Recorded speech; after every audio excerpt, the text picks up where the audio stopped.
الحمد لله وكفى وسلام على عباده الذين اصطفى أما بعد فأعوذ بالله من الشيطان الرجيم بسم الله الرحمن الرحيم وَلِمَنْ خَافَ مَقَامَ رَبِّهِ جَنَّتَانِ صدق الله العظيم وصدق رسوله النبي الكريم ونحن على ذلك لمن الشاهدين والشاكرين والحمد لله رب العالمين. برادران مکرم، آج کل ہم دنیا کے اندر مختلف طرح کے کام کرتے ہیں، لیکن جو اصل مقصد ہے ہمارا اس سے ہٹ کے کرتے ہیں. ہمارا اس دنیا کے اندر آنے کا مقصد کیا ہے؟ اللہ تعالیٰ نے قرآن کریم کے اندر ارشاد فرمایا وَمَا خَلَقْتُ الْجِنَّ وَالْإِنسَ إِلَّا لِيَعْبُدُونِ، کہ انسان اور جن کو میں نے پیدا کیا ہے اپنی عبادت کے لیے. ہم اللہ کی عبادت سے ہٹ کے دنیا کے سارے کاموں کو ہم نے اپنا مقصد بنا لیا ہے. اصل چیز تو ہمیں اللہ کا خوف رکھنا چاہیے اور اللہ کی عبادت کرنی چاہیے. جب انسان کے دل میں اللہ کا خوف آتا ہے تو پھر انسان کہیں بھی ہو، جنگل کے اندر ہو، ویرانے میں ہو، بند کمرے میں ہو، کسی بھی جگہ پہ ہو، گلی کوچے چوک چوراہے میں ہو، پھر وہ گناہ نہیں کرتا، کیونکہ اس کو اللہ کا خوف ہے، اللہ کا ڈر ہے. اور جب اللہ کا ڈر نہیں ہوتا، ذہن کے اندر یہ بات نہیں ہوتی کہ اللہ مجھے دیکھ رہے ہیں، اللہ سن رہے ہیں، اللہ میری آنکھوں کی خیانت کو جانتے ہیں، میں جو دل کے اندر دماغ کے اندر پلان بنا رہا ہوں اللہ اس کو جانتے ہیں، سمجھتے ہیں، سنتے ہیں. جب تک یہ بات ذہن میں نہ آئے تو انسان کچھ بھی کرتا ہے، لیکن جب یہ بات ذہن میں آ جاتی ہے انسان اس چیز کا خوف کرنے لگتا ہے کہ اللہ مجھے دیکھ رہے ہیں، اللہ مجھے سن رہے ہیں، اللہ میرے ساتھ ہے اور اللہ جو ہے میرے دل کی بات کو جاننے والے ہیں.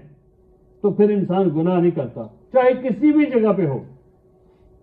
حضرت عبداللہ بن عمر رضی اللہ عنہ کے بارے میں آتا ہے کوئی ایک جنگل میں گئے تو وہاں پر ایک چرواہا بکریاں چرا رہا تھا.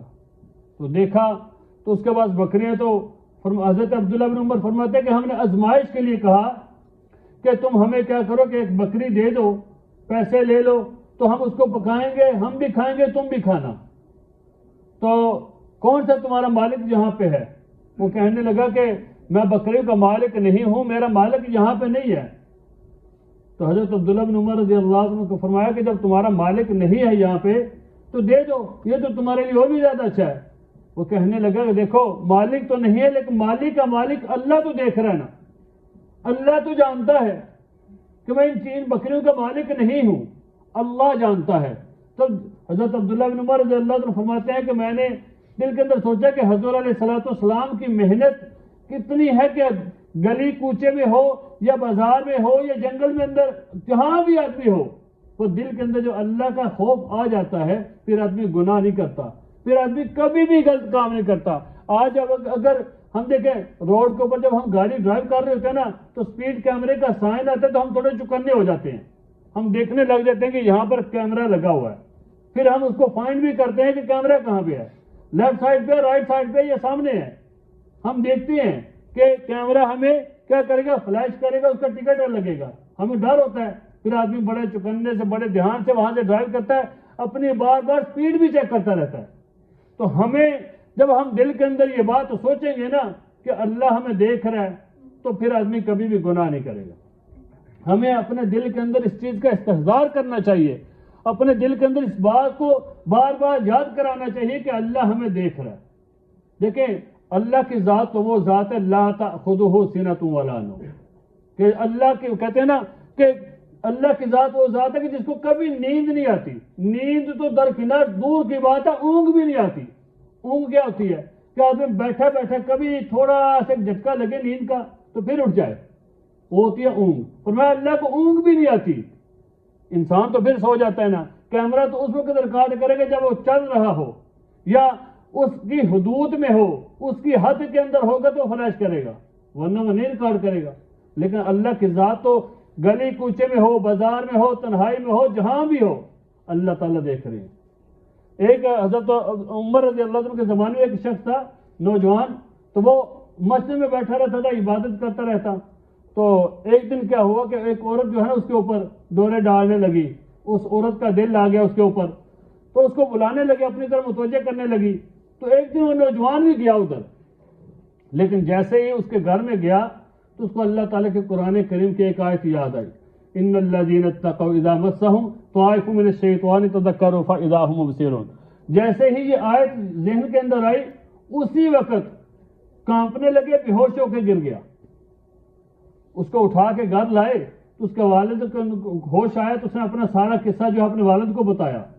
پھر جیسے ہی اس کو ہوش آیا, قصہ سنایا, پھر وہ آیت یاد آئی, وہ نوجوان فوت ہو گیا. انہوں نے کیا کیا, اس کو جنازہ کر کے اس کو دفن کر دیا رات کو. کچھ دن کے بعد حضرت عمر رضی اللہ عنہ نے پوچھا, وہ جو نوجوان بیٹھا ہوتا تھا مسجد میں, وہ کہاں ہے, نظر نہیں آ رہا. تو صحابہ نے بتایا کہ وہ تو فوت ہو گیا ہے.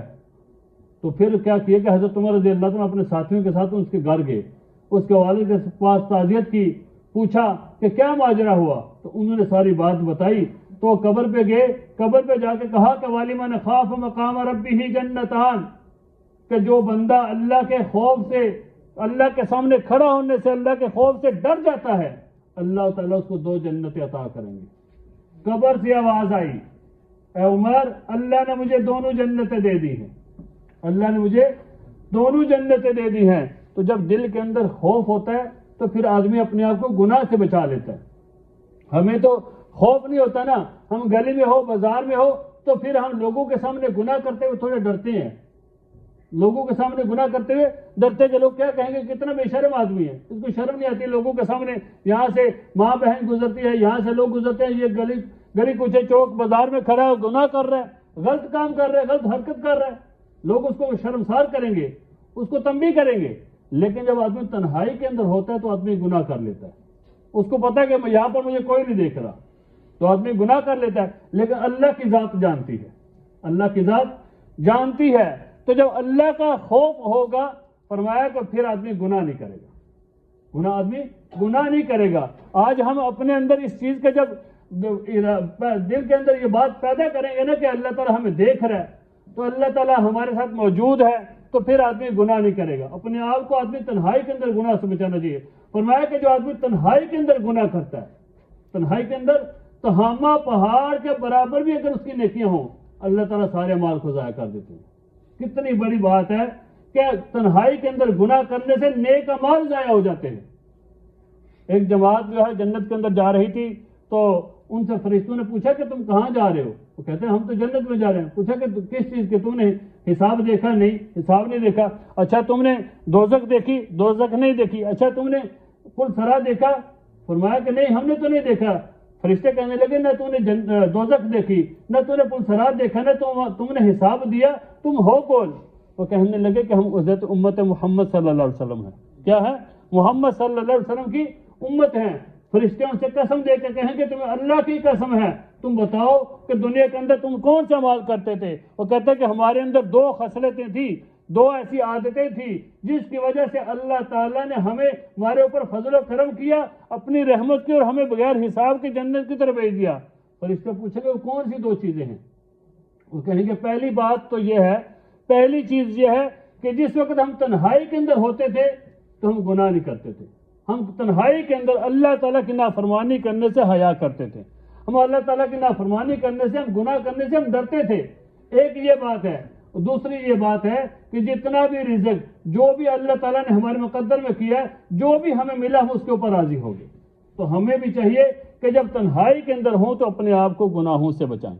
تنہائی کے اندر اپنے آپ کو گناہوں سے بچائیں, کیونکہ انسان کے پاس موقع زیادہ ہوتا ہے تنہائی کے اندر. چاہے کہ آدمی مجلس میں بیٹھا ہو تو کوئی ایسی ویڈیو آن کرتا ہے جس سے لوگ اس کو شرمسار کریں, نہیں کرتا. کوئی مووی آن نہیں کرتا. لیکن جب تنہائی کے اندر بیٹھا ہے, میوزک آن کر لے گا, مووی لگا لے گا, کچھ بھی کر سکتا ہے. تو اس لیے تنہائی کے اندر گناہ کرنے کا موقع زیادہ ہوتا ہے. ہمیں چاہیے کہ اپنی تنہائی کو پاک کرنا چاہیے. اپنی تنہائی کو، اپنی خلوت کو جب ہم پاکیزہ رکھیں گے، پاک رکھیں گے، پھر ہمیں اللہ کی رضا حاصل ہوگی. تو فرمایا کہ جب اللہ کی رضا حاصل ہوتی ہے تو پھر انسان کا جو بھی کام ہو، جو مشکل ہو، جو پریشانی ہو، اللہ تعالیٰ اس کو ختم فرما دیتے ہیں. انسان کے لیے زندگی گزارنا آسان ہو جاتا ہے. اور پھر سب سے بڑی بات ہے کہ آخرت کے اندر اللہ تعالیٰ اس کو درجات سے نوازیں گے. تو ہمیں کوشش کرنی چاہیے کہ ہمیں اپنے دل کے اندر اس بات کا خیال رکھنا چاہیے، اللہ کا خوف پیدا کرنا چاہیے کہ اللہ تعالیٰ ہمیں دیکھ رہے ہیں. اپنی تنہائی کو جو ہے ہمیں پاک رکھنا چاہیے. ایک واقعہ لکھا ہے کہ ایک جماعت جا رہی تھی صحابہ کرام کی، تو وہ راستے میں کچھ عورتیں نیم برہم کپڑے پہن کے کھڑی ہو گئی. تو امیر لشکر نے دیکھا یہ تو گمراہ کرنے کے لیے کھڑی ہوگی. انہوں نے اعلان کیا قل للمؤمنین یغضوا من ابصارہم، کہ مومنین سے کہہ دو کہ اپنی نظریں جھکا لو. تو صحابہ صاحب نے جب یہ آیت سنی تو سب نے اپنی نظریں جھکا لی، سر جھکا لیے. جب واپس آئے تو جو دوسرے صحابہ نے پوچھا کہ تم اس علاقے میں گئے تھے تو وہاں کی بلڈنگیں کیسی تھی، مکانات کیسے تھے، ان کے چھت کیسے تھے؟ سنا کہ ان کی بلڈنگیں بڑی بلند تھی، اونچی تھی. تو صحابہ کہنے لگے جس وقت امیر لشکر نے ہمیں یہ آیت پڑھ کے سنائی قل للمؤمنین یغضوا من ابصارہم، تو ہم سب نے اپنی آنکھیں جھکا لی، اپنے سر جھکا لیے. پھر اس کے بعد ہم نے دیکھا ہی نہیں ہے کہ کون ہمیں بلڈنگیں کہاں ہے اور کیا ہے، تو ہم نے کچھ بھی نہیں دیکھا. تو اللہ تعالیٰ سے دعا ہے کہ اللہ تعالیٰ ہمیں اس چیز کا جو ہے استحضار پیدا اللہ تعالیٰ ہمارے دل کے اندر کر دے کہ اللہ تعالیٰ ہمیں دیکھ رہا ہے، اور اللہ کا خوف ہمارے دل میں آ جائے تو ہم اپنے آپ کو گناہوں سے بچا لیں.